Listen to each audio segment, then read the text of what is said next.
Polisi memastikan kedua pelaku bom bunuh diri di gereja Katolik di Pulau Holo, Filipina, Minggu 27 Januari lalu merupakan pasangan suami istri asal Indonesia. Keterlibatan WNI dalam aksi teror di Filipina juga pernah ditemukan saat kelompok ISIS menguasai kota Marawi. Lantas seperti apa tim Metro TV yang saat itu meliput peristiwa di wilayah Filipina Selatan tersebut dan seperti apa kegiatan WNI yang bermukim di Filipina? Sudah bersama saya, jurnalis senior Metro TV Desi Fitriani yang sudah beberapa kali masuk ke basis teroris di Filipina. Mbak Desi, selamat pagi. Pagi aja. Ini kejadian lagi dan WNI. Nah, waktu itu Mbak Desi pernah beberapa kali ke sana, ke Marawi dan sekitarnya, beberapa pulau di sekitarnya. Nah, bagaimana sebenarnya situasi di sana? Banyak memang WNI atau bagaimana? Ya, memang untuk menemukan WNI secara tatap muka langsung, memang itu agak susah ya. Kenapa? Karena mereka begitu sampai sana itu sudah merubah logat mereka. Satu, logat mereka agak berasa Melayu seperti Malaysia gitu, dan kemudian sampai sana mereka mengganti nama. Bahkan yang kemarin pelaku teror bom yang di Holo itu mereka mengganti nama menjadi Abu Huda. Dan begitu juga itu semestinya modus yang sama seperti yang dilakukan para WNI Indonesia yang berada di Suriah ataupun di daerah basis-basis tempat terjadinya konflik tersebut. Nah, saya juga bahkan sempat mencari keberadaan WNI tersebut ke Pulau Basilan, itu di Mindanao Selatan. Itu kalau kita naik dari Zamboanga itu sekitar 1,5 jam naik kapal. Kalau dari Basilan ke Holo tempat pengeboman itu sekitar berangkat malam jam 7 malam nyampe jam 5 pagi. Itu sekitar berapa? 10 jam ya? 10 jam ya? 9 jam 10 jam. Nah, itu susah. Tapi dari informasi yang kemarin sempat komunikasi dengan Abu Sayyaf, bahwa di tempat mereka baik di Holo, di Basilan ataupun di Zamboanga, baik maupun di Marawi, itu ada warga negara Indonesia. Nah, jumlahnya waktu pada tahun 2016 itu saya dapat informasi 2016 akhir ya, itu sekitar 69 orang. Bahkan kemudian ketika di Basilan membuka pelatihan militer itu ada sekitar 130. Tapi membuktikan langsung bahwa melihat itu latihan nggak kelihatan karena mereka memang menyebar dari berbagai kelompok, dari MIT, dari JAD, dan mereka tuh menyebar dari beberapa kelompok tinggal di kawasan di Mindanao Selatan karena dulunya mereka memang ingin membuat negara Islam.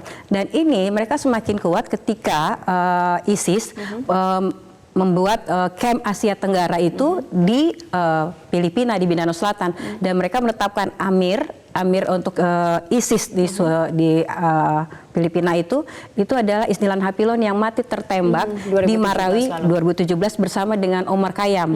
Itu yang istrinya orang Indonesia Minasi. Nah, gimana ceritanya orang Indonesia bisa akhirnya di sana gitu?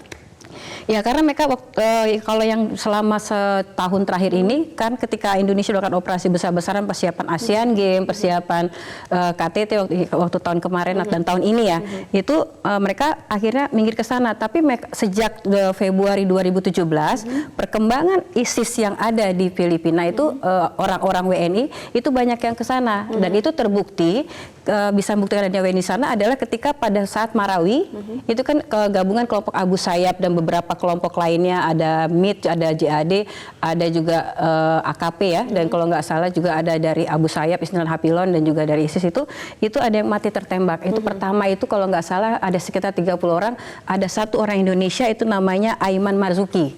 Itu pertama-tama. Iya, yang pertama. Ini dan ada paspor 2 Indonesia dan ada 4 DPO orang Indonesia, Yogi dan kawan-kawan. Nah, itu mereka ke sana karena direkrut atau bagaimana biasanya? Biasanya tuh mereka memang datangnya itu kan nggak sekaligus datang gitu. Jadi paling nggak itu mereka ada komunikasi. Jadi memang kalau kita lihat dari paspor ataupun keberadaan yang saya dapat dari polisi di Filipina, bahwa mereka itu memang datang, ada yang dari Sumatera, kemudian ada yang dari NTB, ada yang dari Kalimantan, bahkan kalau nggak salah saya pernah dapat satu nama, dia komunikasinya di Kalimantan Barat. Itu ketahuan ketika ada satu majalah yang ada di ISIS di sana, itu dari hasil operasi polisi di sana, bahwa itu namanya lupa saya nama itu, tapi dia berada di situ, kemudian dikasih informasi. Coba ini kan off the record kan. Dan semuanya itu berpusat di Mindanao Selatan. Ya, Mindanao Selatan. Tapi kan mereka memang sejak dulu di Sulu itu kan, dan beberapa di Basilan itu kan mereka menciptakan negara Muslim. Tapi kan memang pemerintah Malaysia. Tapi kan memang Presiden Duterte dengan tegas tidak ada tempat buat teroris dan juga ISIS untuk di Filipina. Nah, perannya WNI di sana itu seperti apa? Kalau dalam segi organisasinya? Ya, kalau dari organisasi yang saya dapatkan itu bahwa mereka itu kombatan. Kombatan itu adalah sebagai pasukan. Karena hanya mungkin 1-2 yang dianggap dipercaya untuk bisa dengan membuat atau perakit ini. Karena dari informasi bahwa mereka yang menjadi perakit itu adalah mereka berasal dari Timur Tengah. Jadi agak cukup menarik ketika di Marawi ini yang tewas kan ternyata bukan hanya orang Indonesia dan Malaysia, tapi ada dari Singapura, ada dari Turki, ada dari Yaman. Jadi ada beberapa negara, bahkan ada juga hampir sebagai Cina juga bahkan ada. Oh ya? Ada Dan Cina. mereka semua berkumpul di Itu ketahuan ketika mereka ini tewas dalam peristiwa di Marawi. Nah, kemudian ada beberapa paspor juga yang ditemukan di situ, dan situ ada Indonesia lagi. Bahkan pemerintah polisi di sana membuat 4 DPO warga negara Indonesia yang menjadi DPO di sana karena masuk ikut dalam kelompok tersebut. Nah, yang agak menarik itu si ini Muhammad Ilham Saputra. Itu yang semula dikatakan tewas, paspornya ditemukan, tapi ternyata di akhir November 2017 ditemukan polisi ketika dia sedang menyeberang di Danau Lanau di dekat Marawi itu. Nah, berarti Mindanao Selatan ini sepertinya kayak pintu masuknya ISIS di Asia Tenggara, bahkan Asia. Enggak, dia camp. Jadi Suriah menetapkan camp Asia Tenggara untuk Asia Tenggara itu di Mindanao. Nah, mereka bahkan mengangkat Isnilan Hapilon sebagai Amir di sana. Mengapa di sana? Apakah tempatnya strategis atau kenapa?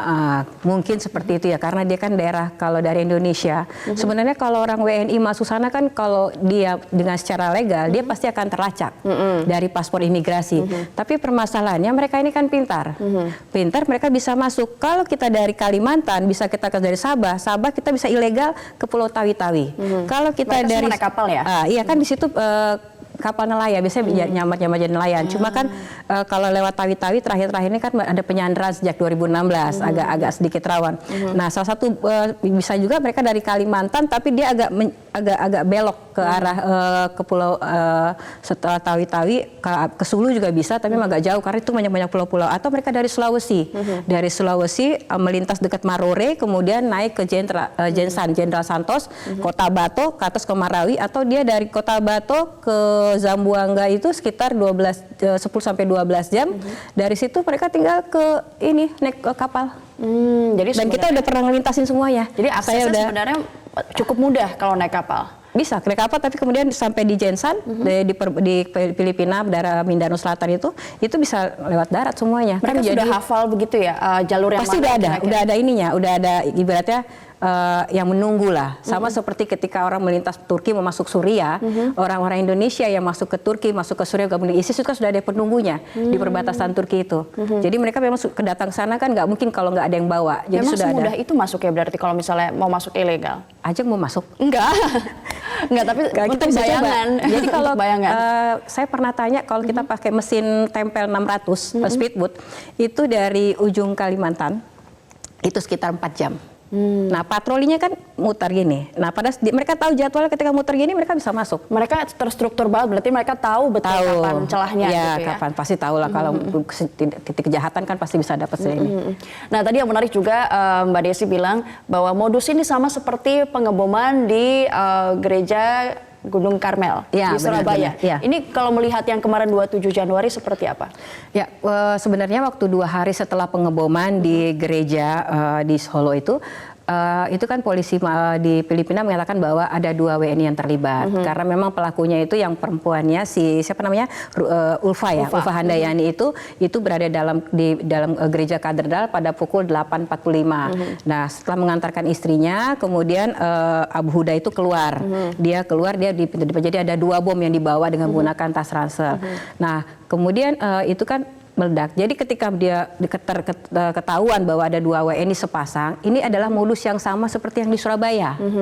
Jadi saya tanyakan waktu itu sama mereka bahwa di Filipina itu bom bunuh diri pernah terjadi, tapi tidak pernah ada yang membawa keluarga dalam 14 tahun terakhir. Jadi udah pasti bukan orang Filipina. Ya, bukan orang Filipina. Dan itu kan ada bagian potongan tubuhnya kemudian ya.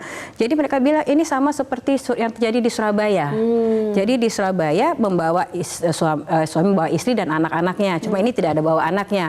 Jadi mereka mengatakan bahwa hampir dipastikan positif adalah keterlibatan WNI. Karena di Indonesia yang tetangga mereka yang terdekat itu menggunakan modus seperti itu Polanya sama. Ya, polanya sama. Kalau di Filipina pernah ada bom bunuh diri, tapi tidak pernah ada yang membawa keluarga. Hanya Indonesia, tidak ada negara lainnya seperti itu? Ada negara lain, tapi kan maksudnya yang dekat dengan mereka, kan tetangga mereka. Kalau kita negara-negara lain kan, kalau di Afghanistan udah biasa itu bom bunuh diri kan, daerah-daerah konflik lainnya.